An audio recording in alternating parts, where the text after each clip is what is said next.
Okay, so good day to everyone. So we will now be discussing or tackling about our lesson 2 for the public personnel administration, which is the recruitment, selection, and the placement. So last time we discussed about the overview or an introduction to the public personnel administration, and uh, and as a review, of course, public personnel administration in general in the Philippine setting is usually concerned about how human resources is being managed in the government service. And in this particular lesson, our lesson 2, this is one of the most important lessons in the public personnel administration, because basically any person that would be admitted or hired in a certain organization, especially in the government offices or government agencies, has to follow certain rules, has to follow certain processes that has been set by the Civil Service Commission. So we will be discussing those processes and procedures as well as corresponding laws and policies in this lesson. So our topics for the lesson 2 starts with the recruitment of an applicant, then the selection, appointment and hiring, promotion, and of course if there's a promotion, then someone or other employees would be demoted or demotion, and at the end of the day then others would be separated from the organization or terminated, and of course another one that is one of the most important also is the resignation and the retirement. Okay, why do we need to study excuse me, the recruitment, selection, and placement in the public personnel administration? This is because learning this particular lesson, we would be able to determine the process of this recruitment, selection, appointment, and hiring in the Philippine public personnel, and what the particular factors are we going to consider in changing the personnel status. When we say changing personnel status, so this may include the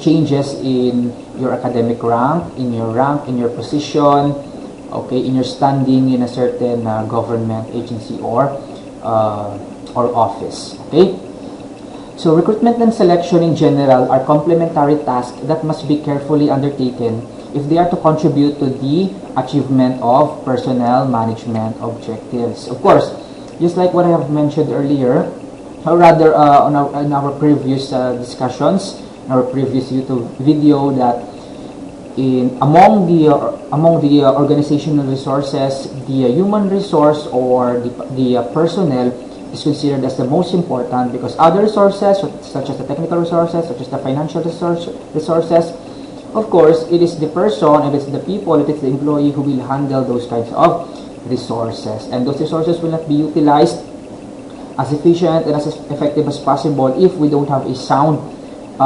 recruitment, selection, or personnel management in an organization.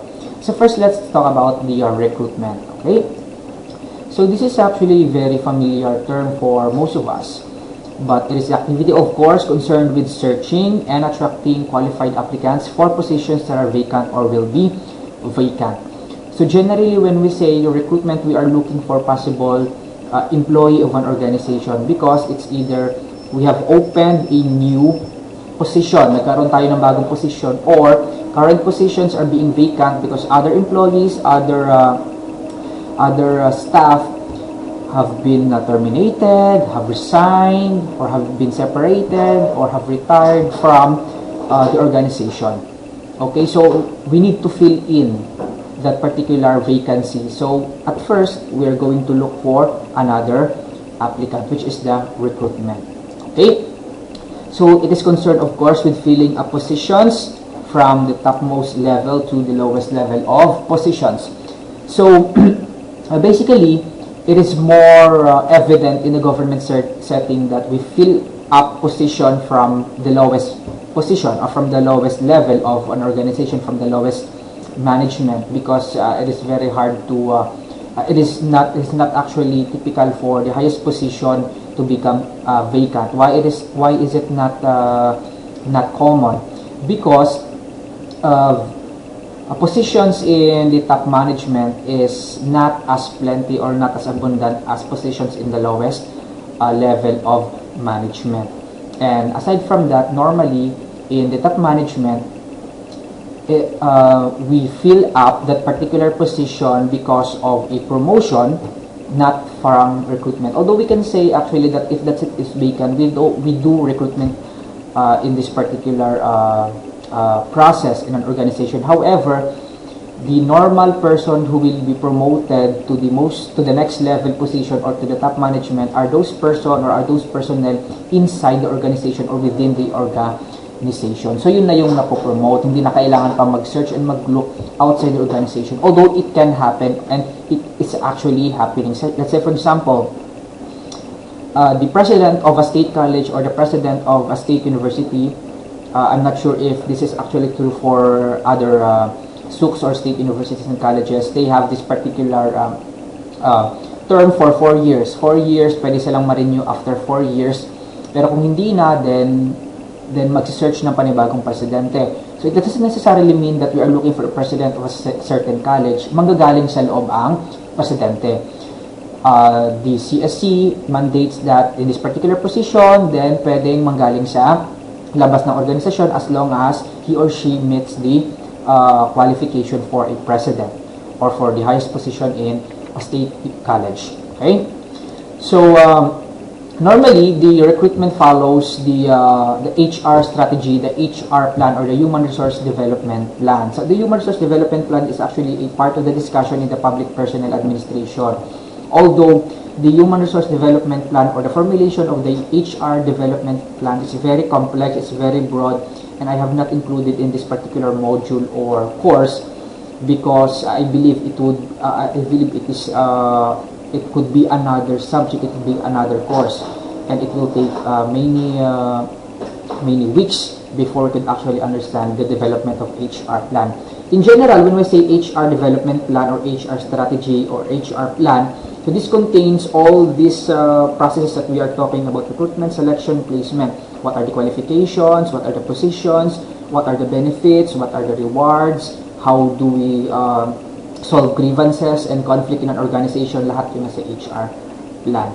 Okay? So gaya na sinabi ko kanina, any change in personal status such as those being promoted, retired, transferred, demoted, nag-undergo pa rin ng recruitment. As long as there is a vacant position or there is a prospective vacancy in the position, then nagkakaroon agad tayo ng recruitment process. Okay? So, here are some specific considerations to determine from which candidates can be recruited into the public service. Okay? Since the Philippines is, of course, just like any other countries, the biggest employer is the government. So, what consideration are we talking here about? Public attitudes towards government functioning and employment. So, a person or an undergrad or a fresh graduate with, let's say for example, a civil service passer, he is a civil service passer, whether sub-professional or the professional, or we discussed this about this particular license from our previous discussion in the career service. In the career service, then when we say career service from our previous discussion, so these are particular positions in the government that is usually based on merit and fitness, and the minimum qualification is always a license from the civil service or a passer of a civil service examination. Okay, so any person with such qualification or eligibility, okay, that is the right term. Any person with eligibility, ang pinaka-tendency niyan is to apply for any government position that is in line with this area of expertise. Okay, so since the government is the biggest employer in the Philippines and with the most available vacancies or positions or items or plantilla positions, then the public consideration is that the first step in order for you to have a job when you graduate or when you were terminated or resigned from your previous job is to go to the government agencies to look for opportunities. Okay, the educational system. Normally, there are many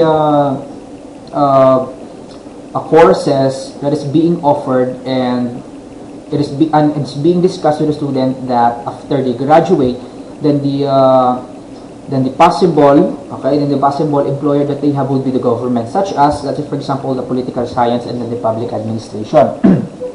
Political science and public administration were trained in their bachelor's degree and their 4 years in college by to know the structure, the system, the management itself of the government, or the administration of the electoral system of the government, the political system of the government. That is why after they graduate, yung mindset nila sa gobyerno dapat sila magtrabaho, sa gobyerno dapat sila ma-employ, because they already have this particular idea or knowledge on how the government works. Okay? The fact is that emphasis upon the acquisition of specialized techniques to the neglect of conceptual understanding has resulted, first, in a tendency to minimize educational achievement as an index to capacity for environment. So, this educational system is always being associated with the civil service. So, when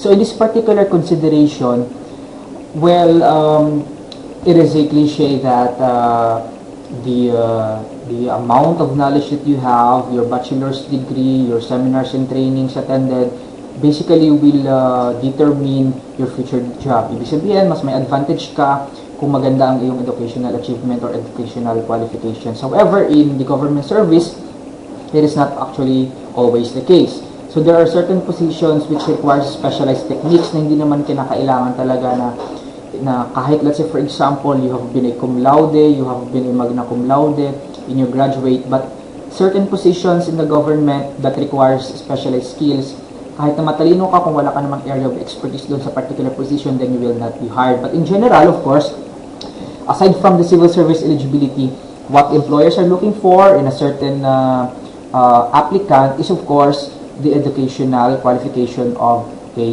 person. So, in the government service, very broad ito, very diverse ang ating mga government agencies and governments because iba-iba naman ang public services. So, any courses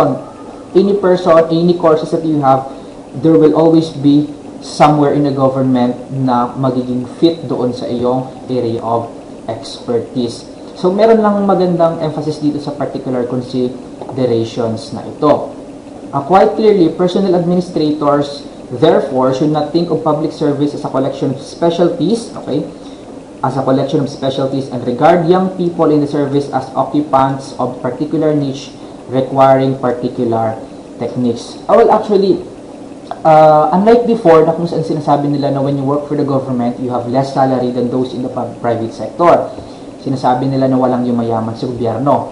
But if you'll be actually looking for certain positions with specialized skills, may mga technical skills na hindi lang puro conceptual, na hindi lamang puro knowledge, then malaki din naman ang ibinibigay na salary or compensation ng gobyerno. But of course, that is not always true because let's say for example, when you are a teacher, though your salary grade which is 12, yung salary grade na mapag-uusapan natin yan probably on our lesson 7. Many teachers would consider that as a not very low, but an average salary in the government service. Marami nagsasabi na undervalued ang mga teachers. And there are certain job in the government service na talagang mababa pero very essential naman ang kanilang function, such as the nurses and doctors. Kaya ang pinipili ng iba, maraming namimili, maraming mga may technical expertise na pinipiling magtrabaho sa private sector because probably the private sector may offer more compensation or more salary, such as engineers, architects. Okay, yung mga yan, malaki talagang kinikita sa private sector, unlike in a government service. But of course, it varies. Nagdedepende pa rin naman yan sa kung anong klaseng position mayroon ka. But if you will be starting at the very bottom, kung magsisimula ka sa pinakamababang position, then of course, you will not be expecting a very big amount of salary. Okay?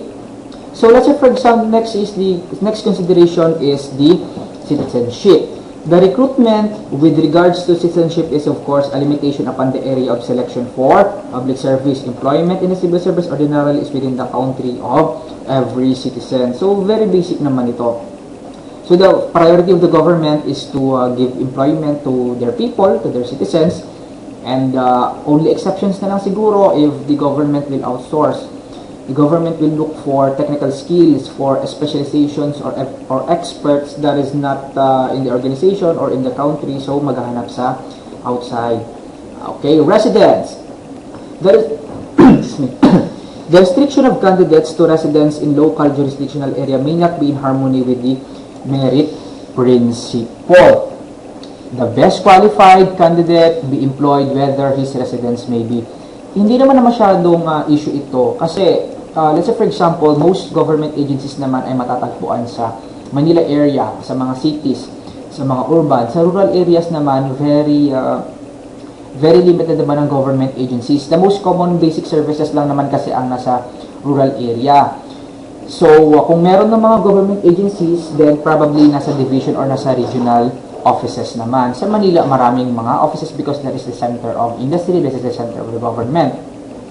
So, hindi naman issue masyado ang residence. Pag sinabi natin residence consideration, kung saan ka nakatira, kung doon ka located sa isang particular municipality or city, mas mataas ang chance mo na ma-hire doon sa government agency. No, hindi na yun masyadong tinitingnan dito sa recruitment process. Age limits, very, very controversial.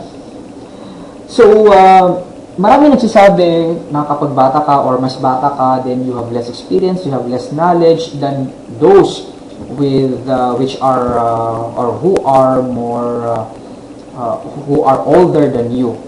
Okay, so lagi naman sinasabi yan that is actually what is happening in the reality. So if you are younger, then you know less, but more energetic of course. At kung mas matanda ka na, pinakamatanda ka na, then bibigyan ka na lamang ng konting trabaho and you are misjudged na sinasabi nila na we cannot teach old dogs new tricks. Okay, lalong-lalo na sa mga changes na nangyayari ngayon dahil sa COVID, lagi sinasabi nila na we cannot adjust because you are already 55, 60s, you are retirable na. But then again, there's a good opportunity pa rin naman in the government, whether you are in the 50s, in the 40s, or just starting such as the 20s, as long as you meet the minimum qualification set by the civil service. At meron ng batas na nagsasabi, kahit man sa private sector ito, nire-remove na ang age limitation kapag nagre-recruit. Hindi na isinasama sa may mga banner or sa mga announcement na it is only applicable for 21 to 30 or 30 to 35. So although consideration pa rin siya, aaminin man natin o hindi, so kapag nagre-recruit ang Human Resource Management Officer, meron pa rin yung mga personal bias. Okay, at isa ito sa mga tinitingnan nating mga consideration. As well as the veteran preference. So kapag ikaw naman ay nagkaroon ng kasamang applicant na kung saan mas mataas ang kanyang experience, mas malawak ang kanyang experience kaysa sa iyo, then of course, it would be a disadvantage for you. Okay? Sex. Sex barriers definitely affect the field of recruitment. They serve in some cases to reduce the number of available applicants. Maraming research na nagsasabi previously that, of course, discriminated ang mga babae. So, may mga certain positions in the government that is only for men. Okay? But that is not true nowadays. Gaya ng pagiging isang teacher. Sinasabi nila, the teaching job is for women. Pero marami ka na makikita ngayon, kagaya ko na isang teacher na lalaki. Okay? In the police agencies, in the Philippine National Police, marami nagsasabi it is only for men. Pero marami ka rin naman makikita na para naman sa mga babae na rin. So, although this is a consideration in the government setting, at aminin naman natin there will always be discrimination for this one, we tend to always look outside these particular considerations. Marami namang qualifications, marami namang consideration na hindi lamang sex ang ating pinaka-priority tinitingnan. Okay, so hindi na rin yan masyadong kinoconsider sa ngayon. Probably, for other positions, nagmamanifest pa rin itong mga positions or mga skills na very particular ang kanilang kasarian. Na kung ito ay masyadong ma-physical na trabaho, then positions would look for men, kaya ng mga welding, kaya ng mga construction, positions, engineering, okay, so lalaki siguro ang mas piniprefer. But that is our personal bias. Okay, nakadepende pa rin yan naman sa Human Resource Management Officer and the appointing authority. The appointing authority, of course, is the head of that particular organization. Okay. So we observed, of course, the competency-based recruitment and qualification standards. According to the Civil Service Commission, hiring and retaining the best employees will lay the foundation for developing high-performing, competent, and credible civil servant. The good thing about the government is the security of tenure. Pag sinabi natin security of tenure, then kapag na-permanent ka na, na-regular ka na sa iyong posisyon, unlike sa private sector, hindi ka na pwedeng basta-basta tanggalin anytime na gusto ng iyong head. Okay? It has to undergo a certain process. Kailangan dumaan yan sa grievance committee. At mayroong kautusan dapat ng korte bago ka matanggal sa iyong trabaho, masuspend sa trabaho mo. Kasi meron na tayong security of tenure. But the most important thing that we have to consider if you are a head of a certain government is the retention of the employees. Pag sinabi natin retention of employees, so we have the certain employees na hindi umaalis, hindi siya hopper, hindi siya company hopper, hindi siya organization hopper. Kasi, bakit ba natin kailangan malaman kung mataas ang retention rate ng ating organisasyon? Kasi satisfied sila sa trabaho, so hindi sila naghahanap ng ibang opportunities. Satisfied sila sa services natin, sa compensation, sa rewards, sa leadership skill ng ating mga supervisors, kaya kaya mataas ang ating retention sa organization. What do we mean by competency? A competency is often defined as a set of observable, measurable, and vital skills, knowledge, and attitudes that are translations of capabilities deemed essential for organization success. Lagi tayong may sinasabing may mga skills and competencies tayo pag merong recruitment or kapag tayo nag-a-apply ng trabaho. Let's say, for example, knowledgeable ka sa mga clerical tasks gaya ng paggamit ng Microsoft Word, PowerPoint presentations. You are good in teamwork. You can lead others. You can work under pressure. Yan ang mga sinasabi natin sa ating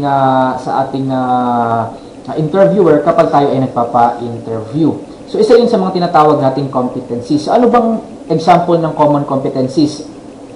Kapag ikaw ay ini-interview, so ito yung mga posibleng itanong sa iyo. How do you deal with the situation? How do you have this particular competency? Because this competency is very important in this organization that you are applying for. Number one is the teamwork.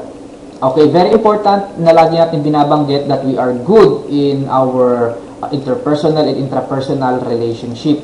That we are okay with working with others. We are flexible with our attitudes and personalities because an organization, private man yan or government, of course, it is a diverse environment. Iba-iba ang ating makakasalamuha. And as a part of the team, hindi ka naman pwede magtrabaho nang wala kang ka-team. Of course, wala kang subordinates, wala kang mga kako-employees. So, you have to offer certain competency na meron ka, na wala sila, and you are always welcome to learn something new na wala ka at meron din naman sila. Okay? So, you should always consider advancing your teamwork skills and competency kapag ikaw ay interview or nag-apply ng trabaho. Problem-solving skills. Okay, very important din naman ito. The interviewer or the human resource management officers will be handling you or will be stating certain cases, situations, at lagi tinatanong, paano mo ito sasagutin ang sitwasyon na ito? Paano mo resolbahin ang sitwasyon na ito? So, as a part of an organization, you should not be a part of the problem. Remember this one. You should not be a part of the problem, but you are a part of the solution. So, isa ito sa mga i-workout natin kapag tayo ay nag-a-apply ng trabaho. Okay? Very particular din tayo sa decision-making skills, which is also related with or correlated with the problem-solving skills. So, I don't have to understand that one. The leadership and then the responsibility are also associated with one another. They are linked. Mag-asawa yan. Because when you are a leader, when you want to become a leader someday, then there's a certain responsibility and accountability. Okay? So, we are not aiming to become a staff for the rest of our lives. Hindi tayo nag-aim na maging staff lamang o maging isang ordinaryong citizen lamang o maging isang ordinaryong employee lamang ng organisasyon. There will be times that you will be promoted, that you will be handling people. You will have people under you. So how are you going to become a leader someday? What are your leadership strategies and skills? And how will you handle responsibility? Ilan ito sa mga common competencies na itinatanong at hinahanap ng employer sa iyo pag ikaw ay nag-a-apply ng trabaho. Lahat ito ay nangyayari of course sa recruitment and selection process natin dito sa government agencies. Hindi lamang sa government agencies of course, kasama na rin dyan ang private sector. Okay, so we are through for today. Probably we're going to continue our discussions next meeting. So if you have questions, feel free to comment in our videos or kindly PM me. Sa mga estudyante ko, sa Bachelor of Public Administration students, if you have questions, then you can always contact me.